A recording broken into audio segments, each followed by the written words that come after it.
Hi guys, it's Marc Zicree, Mr. Sci-Fi, also known as Marc Zicree of Space Command, and I'm here with another Mr. Sci-Fi video. Thought I'd show you another bit of our library in the vast Zicree mansion. Today I want to talk about Interstellar and also talk about another film I recently rewatched, one of my favorites, 2001, because I think they're very similar in terms of intent, or certainly level of ambition, but very different in what they accomplish. And this will again be a subjective opinion, and I'm going to be very careful not to reveal any spoilers because I know many of you will not have seen the film yet, and so I'm not going to reveal plot points, or at least I'll try not to. We'll see how I do. And so basically, here's my thing on Interstellar. For me, it was a disappointment. I was very much looking forward to it, just like I looked forward to Prometheus, which again disappointed me, but in a very different way than Interstellar. Interstellar has the highest level of aspiration. It's trying to comment on real life. It certainly is commenting on human relationships and twists and turns in relativity and so forth. But here's the difference for me between Interstellar and 2001, which I think is a great film, a terrific film. In 2001, and just a little aside about 2001, because this is, I saw it when it first came out, and my friend Fred Bronson took me to see it, and it was, and we left the theater scratching our heads, wondering what the hell we'd just seen, and it took me reading the novel to understand what the plot was. But nevertheless, I knew I'd seen something unlike any other movie ever made before, and it just floored me. I thought it was spectacular.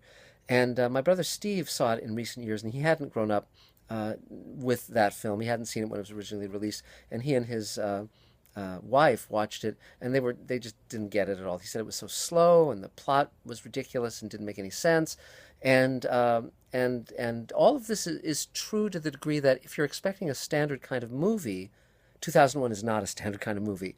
But just like Citizen Kane isn't, these are movies that are dealing with issues that most movies don't deal with. Most movies are romances or standard crime thrillers. They fit into very familiar niches.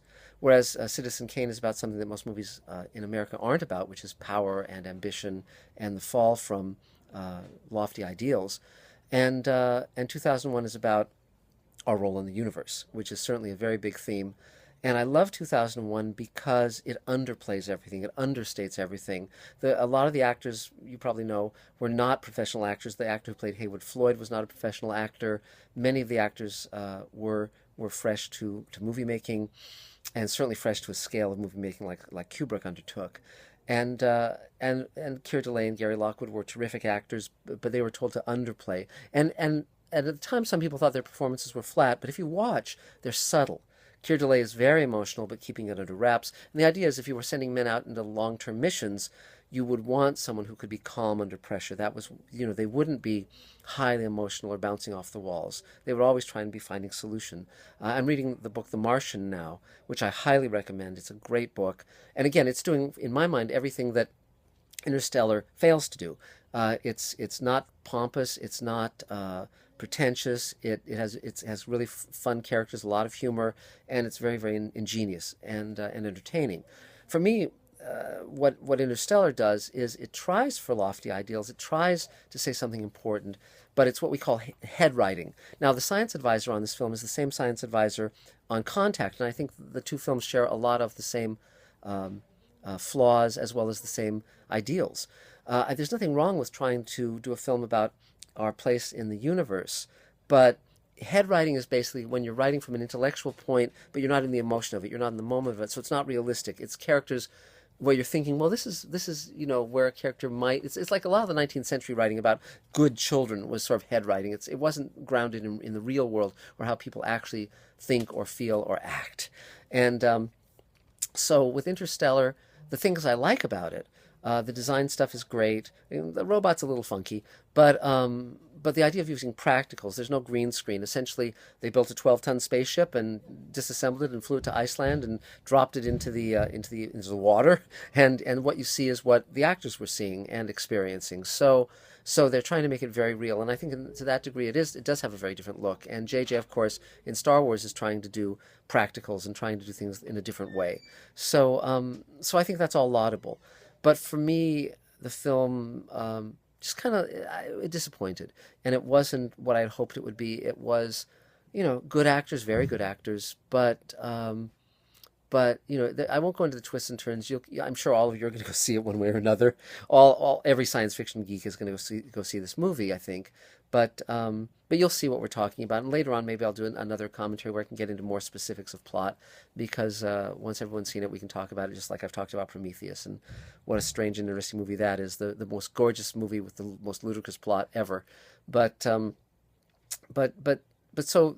I think what I would suggest you do is watch Interstellar and then go home and watch 2001 again, and you will see how breathtaking that film is. The design work on it, the acting. Douglas Rain as Hal is just amazing. Martin Balsam originally was going to play that role, but they found Douglas Rain, and that androgynous voice he does is unique. And also, just to point something that's very, very interesting in terms of Haywood Floyd and the other human characters. They have their emotions damped down. The only one who speaks with an emotional frame of reference is Hal. Hal's always speaking from emotions, what he feels, and when he's being disconnected, and he's saying, "I'm afraid, Dave, I'm afraid." It's incredibly moving. It's a wonderful scene and a wonderful film. It really holds up, and so that's just kind of my little 2 cents on these two movies. And I'm also watching The Russian Solaris, which I highly recommend. It's another wonderful film, very thoughtful and again very evocative and emotionally truthful. So they're starting the sawing on another wing of the mansion. So I better wrap things up and say goodbye to all of you. But if you want to comment on your favorite movies or what you think of Interstellar, please do. Please share the Mr. Sci-Fi videos, comment, like, do all the things you do, subscribe. We'll talk to you again real soon, and thanks for everything. Take care. Bye-bye.